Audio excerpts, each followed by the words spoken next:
சிலப்பதிகாரம் என்கின்ற இந்த நூலை இப்பதான் கற்க தொடங்கியிருக்கேன். இந்த நூல்ல ஒரு அழகான தொடர் ஒன்று இருக்கு. பதிகத்துல அரசியலில் பிழைத்தோருக்கு அறம் கூற்றாகும் என்பது அந்த தொடர். இந்த தொடரை கேட்கும் பொழுது நமக்கு பட்டுன்னு ஒரு பொருள் நினைவு வரும். அதாவது அரசியலில் பிழைத்தோருக்கு அப்படின்னா அரசியல்ல இருந்து பிழைத்தோருக்கு தான் அறம் ஒரு யமனாக அமையும் என்கிறது பொருள் நமக்கு விளங்கும்.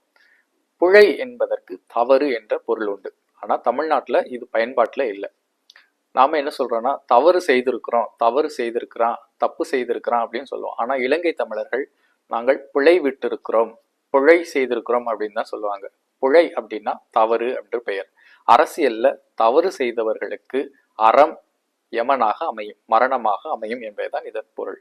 அரசியலில் பிழைத்தோருக்கு அறம் கூற்றாகும். பிழை என்கின்ற சொல்லானது தமிழக தமிழர்களிடம் இல்லை, ஆனால் இலங்கை தமிழர்களிடம் புழக்கத்தில் இருக்கிறது. நன்றி.